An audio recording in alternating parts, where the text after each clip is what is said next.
नमस्कार, न्यूज 18 मध्य प्रदेश छत्तीसगढ़ देख रहे हैं आप। मैं हूं आपके साथ प्रशांत कटारे और बुलेटिन की शुरुआत बड़ी खबर के साथ।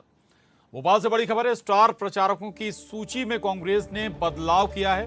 कांग्रेस ने प्रचारकों की सूची बदल दी है। इसमें एनपी प्रजापति का नाम हटाया गया है, जबकि विवेक तनखा का नाम जोड़ा गया है। विवेक तनखा अब स्टार प्रचारक बन गए हैं। एनपी प्रजापति स्टार प्रचारक की सूची से बाहर हो गए हैं। तो ये बड़ी खबर है इस वक्त भोपाल से। दरअसल बाई इलेक्शन के लिए, उपचुनाव के लिए कांग्रेस ने अपने स्टार प्रचारकों की सूची में बदलाव किया है और इसमें जो बड़ा बदलाव है वो ये कि एनपी प्रजापति का नाम स्टार प्रचारकों की सूची से हटा दिया गया है, जबकि विवेक तनखा नए स्टार प्रचारक बने। यानी कि इस सूची में विवेक तनखा का नाम शामिल किया गया है। क्या वजह इसकी ये अभी तक साफ नहीं हो पाया, लेकिन एनपी प्रजापति को हटाकर विवेक तनखा को स्टार प्रचारकों की सूची में कांग्रेस ने जोड़ा है। विवेक तनखा अब इस सूची में शामिल हैं। कांग्रेस की जो स्टार प्रचारकों की सूची है, दरअसल चुनाव आयोग को पहले से वो सूची देनी होती है कि पार्टी किन्हें स्टार प्रचारक बना रही है।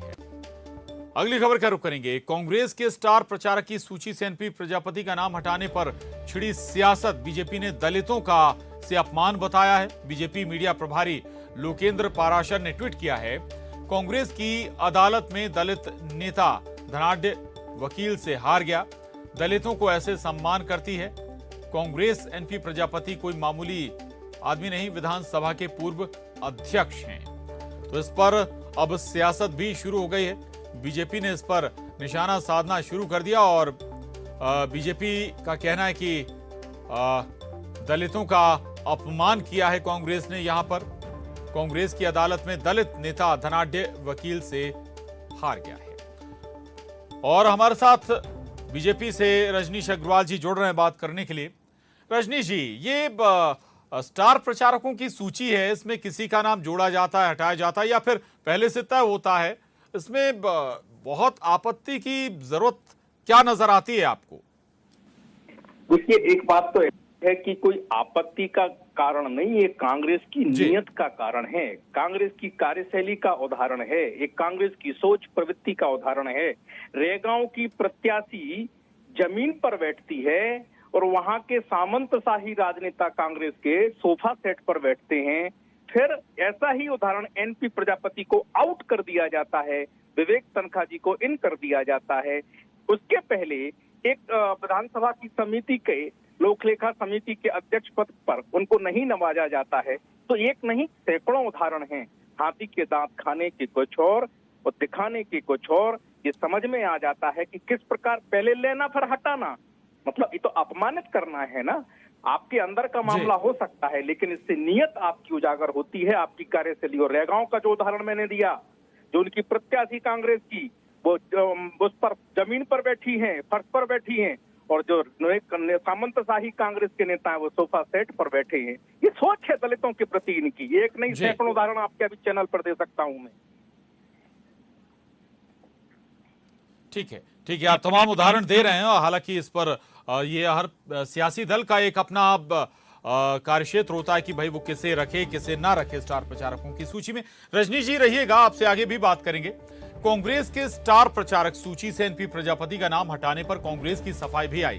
पूर्व मंत्री डॉक्टर गोविंद सिंह का बयान आया है। एनपी प्रजापति ने पारिवारिक कारणों से नाम हटाने की मांग की थी और इसी के चलते सूची से नाम हटाया गया है।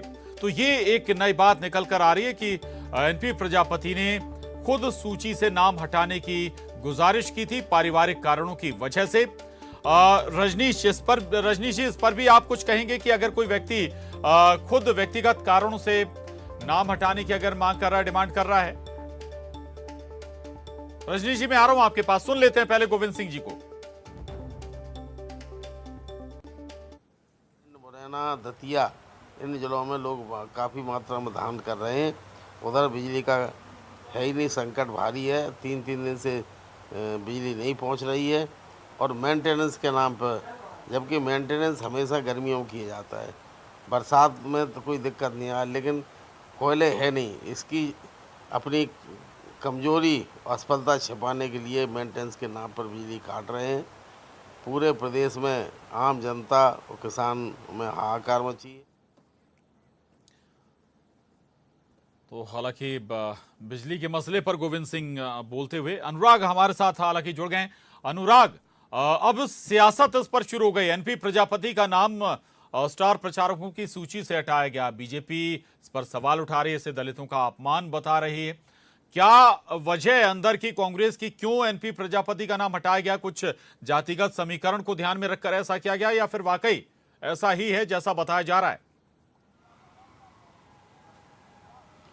देखिए, कांग्रेस के स्टार प्रचारक की सूची से एनपी प्रजापति का नाम बाहर किया गया और इसके पीछे वजह बताई जा रही है कि जो विवेक तनखा कांग्रेस के सीनियर लीडर, उनको स्टार प्रचारक की सूची में जगह नहीं दी गई थी और उन्हें एडजस्ट करने के लिए एनपी प्रजापति को बाहर किया गया है। देखिए प्रशांत, सबसे महत्वपूर्ण विषय ये भी है कि कांग्रेस की इस पहल से बीजेपी को बैठे बिठाए मौका मिल गया है, क्योंकि 4 सीटों का उपचुनाव होना है। रेगांव सीट अनुसूचित जाति वर्ग से आती है और बाकी जो 3 सीटें हैं वहां पर भी अनुसूचित जाति का एक बड़ा वोट बैंक है। और अब बीजेपी ने इस पूरे मामले को अनुसूचित वर्ग के अपमान से जोड़ दिया, यानी कि एनपी प्रजापति अनुसूचित वर्ग से आते हैं और उनको स्टार प्रचारक की सूची से बाहर कर दिया जाता है, यानी कि वो चुनाव प्रचार में स्टार प्रचारक के तौर पर शामिल नहीं होंगे। तो निश्चित तौर पर ये जो है बीजेपी को एक बड़ा हथियार कांग्रेस के खिलाफ बैठे बिठाए मिल गया और अब इसको बीजेपी पूरे 4 सीटों पर प्रचारित करने का काम करेगी, जिसकी शुरुआत आज से बीजेपी ने कर भी दी। बीजेपी के मीडिया प्रभारी लोकेंद्र पाराशर ने ट्वीट करके कह दिया कि जनता की अदालत में धनाढ़ वकील से एक दलित नेता हार गया, यानी कि आप अंदाजा लगा सकते हैं कि अब लेकिन अनुराग को किस रूप में अगर आप वाली सीटों पर ये फैसला आपको पहले लेना था ना कि किसको आप सूची में रख रहे हैं, किसको नहीं रख रहे हैं। पहले आपने किसी को रख दिया, इसके बाद उनका नाम हटा दिया, तो ये संदेश तो गलत जाएगा ही अनुराग।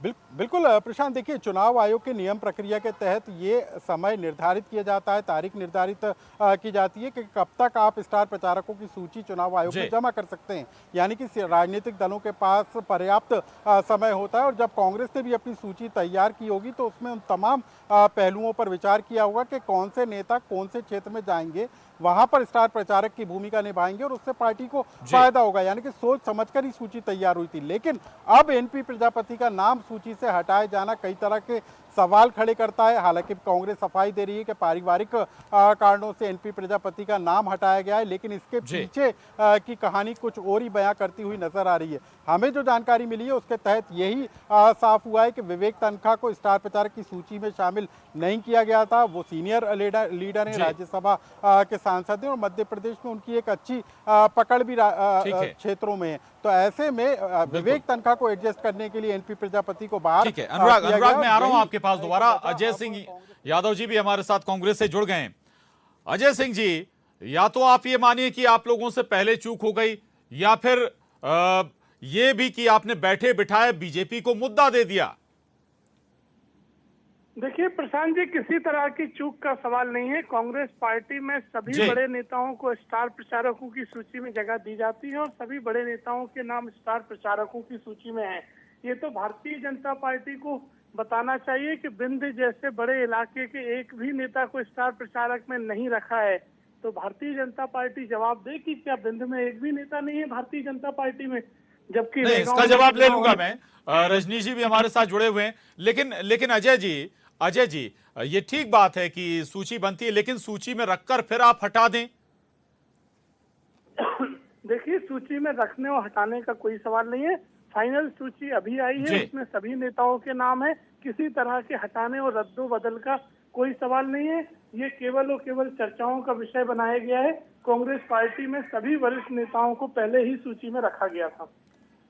जी ठीक है रजनी जी, जवाब देना चाहेंगे? आपने पर्टिकुलर एक क्षेत्र को छोड़ दिया, वहां से कोई स्टार प्रचारक आपकी सूची में नहीं है।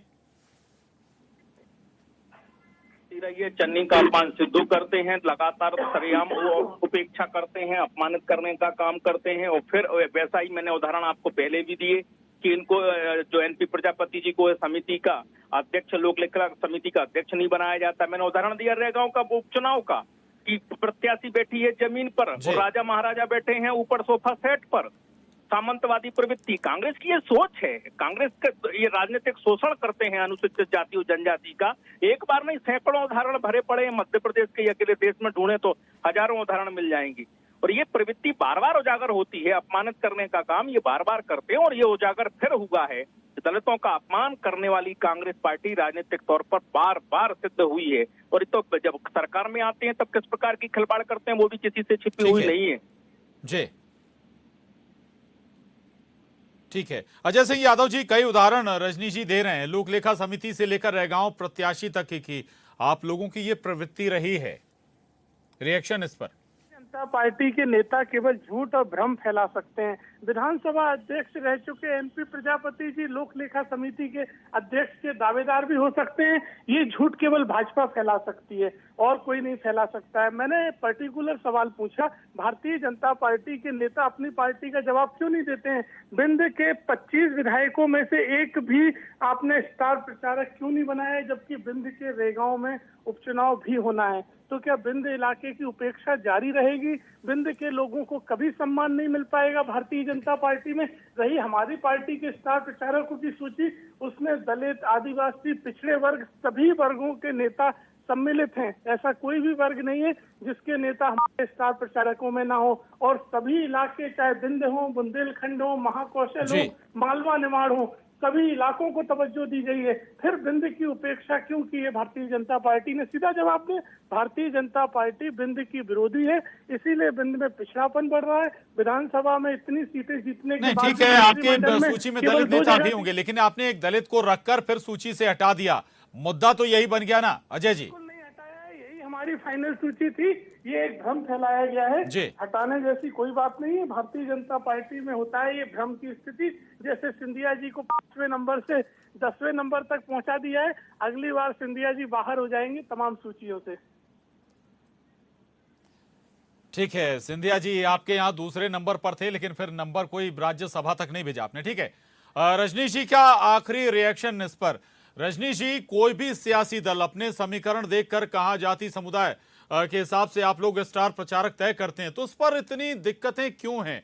भाई आपके सूची में भी ऐसे नाम होंगे, उनमें दलित भी होंगे, उनमें अलग अलग समुदाय से भी जुड़े हुए स्टार प्रचारक होंगे। रजनीश जी, कि मैं कहा आपसे कि हमें आपत्ति नहीं, ये कांग्रेस की नीयत उजागर होती है, कार्यशैली उजागर होती है। दलितों का अपमान, आदिवासियों का अपमान लगातार ये करते रहे हैं, और ये संगठन में हो या सरकार में, ये बार बार करते हैं। और सामंतों को रखते हैं जो जिस प्रकार का खिलवाड़ इनकी सम्मान के साथ में करते हैं, ये बार बार उजागर होता है, पहली बार नहीं है। ये मैं केवल कहना चाह रहा हूँ। बाकी किसको रखते किसको नहीं रखते, भाजपा की सेहत पर असर नहीं पड़ता, लेकिन ये प्रवृत्ति हम बताना चाहते हैं कि दलितों के विरोध में कैसी घृणित प्रवृत्ति, कैसी सोच इनकी है। चलिए ठीक है, बहुत शुक्रिया रजनीश जी, अजय जी हमसे जुड़ने के लिए, बात करने के लिए। अनुराग हमारे साथ बने हुए थे लगातार। अनुराग, आपका भी शुक्रिया। वक्त एक छोटे से ब्रेक का है, फौरन लौटेंगे।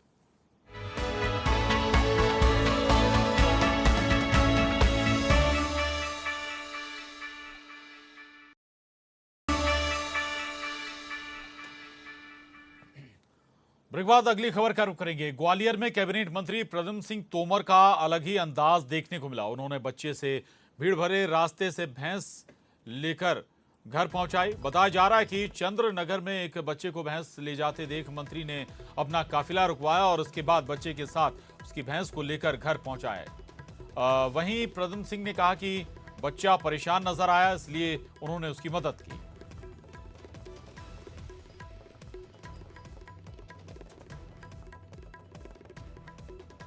ये तस्वीरें देख रहे हैं आप, ये तस्वीरें ग्वालियर से सामने आई हैं।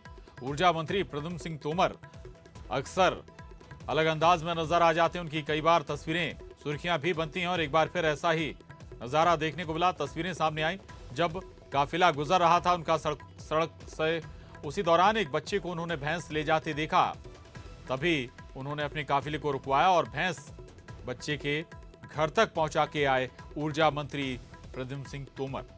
हालांकि जब उनसे इस पर पूछा गया तो उन्होंने कहा कि बच्चा परेशान नजर आ रहा था भीड़ भरे इलाके में, इसलिए उन्होंने अपने काफिले को रुकवाकर उस बच्चे की मदद करने की कोशिश की है और खुद भैंस को उन्होंने बच्चे के घर तक पहुंचाया। ये अंदाज है मंत्री प्रद्युम्न सिंह तोमर का। हालांकि विपक्ष अक्सर इस पर सवाल जरूर दागता रहा है कि ये सुर्खियां बटोरने के लिए कोशिशें होती हैं, लेकिन फिर भी प्रद्युम्न सिंह तोमर ऐसे तस्वीरों के चलते अक्सर चर्चाओं में जरूर बने रहते हैं और फिर ऐसी ही तस्वीर ग्वालियर से सामने आई है।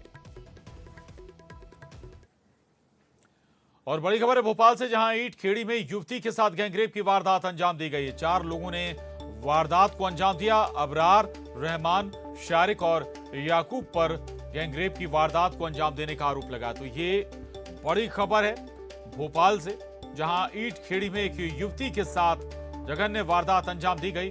4 युवकों ने मिलकर युवती के साथ गैंगरेप किया। इसमें अबरार, रहमान, शारिक और याकूब बताए जा रहे हैं। ये 4 युवक जिन्होंने एक युवती के साथ बड़ी जघन्य वारदात अंजाम दी, गैंगरेप को अंजाम दिया। भोपाल के ईंट खेड़ी का मामला है। ईंट खेड़ी में युवती के साथ इस वारदात को अंजाम दिया गया है।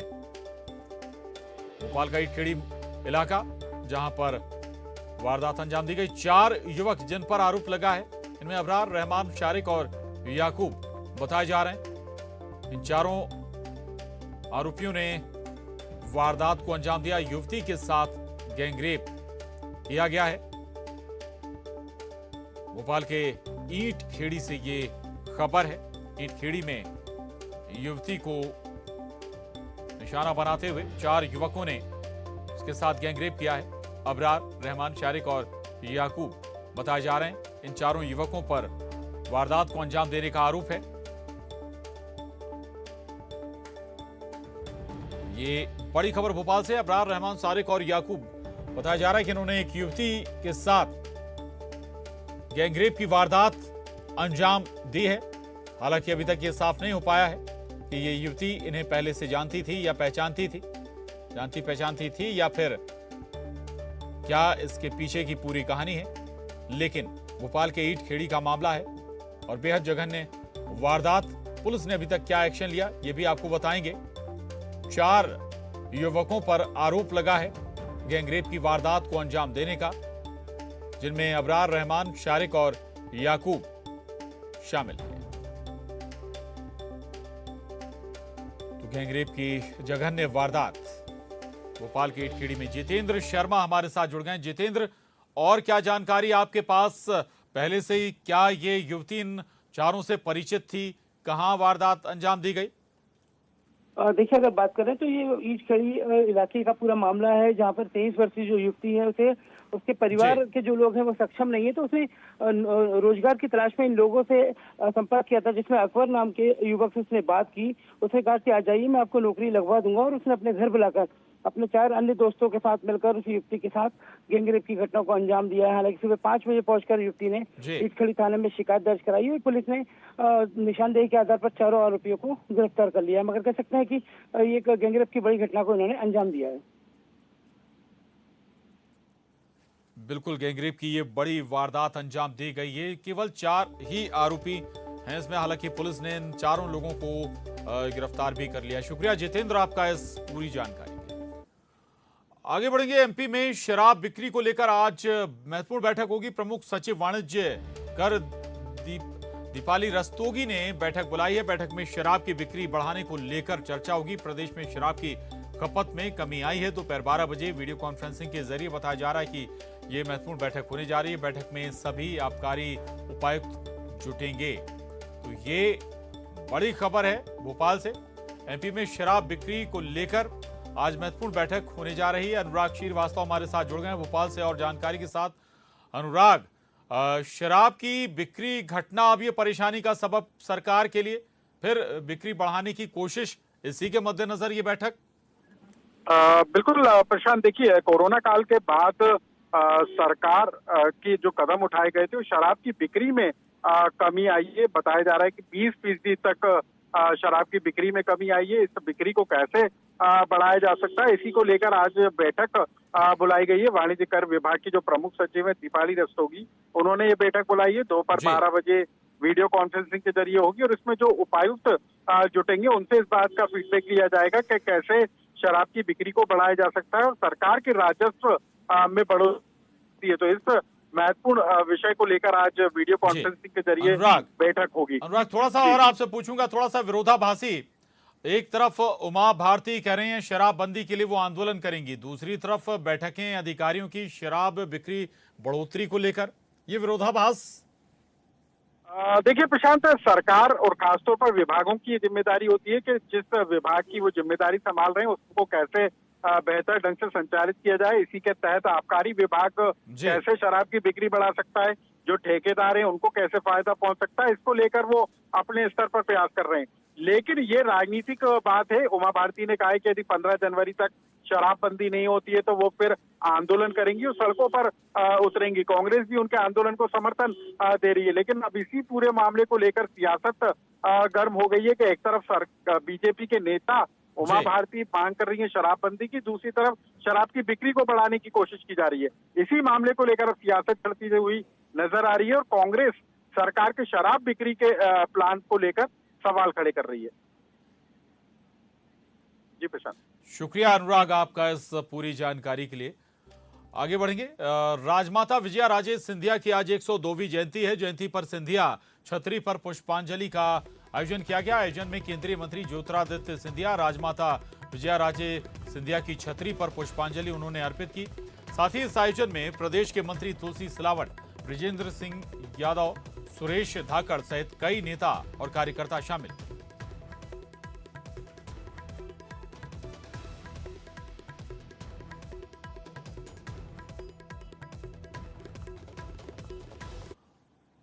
और इसके साथ ही इस बुलेटिन में बस इतना ही। खबरों का सिलसिला लगातार जारी है।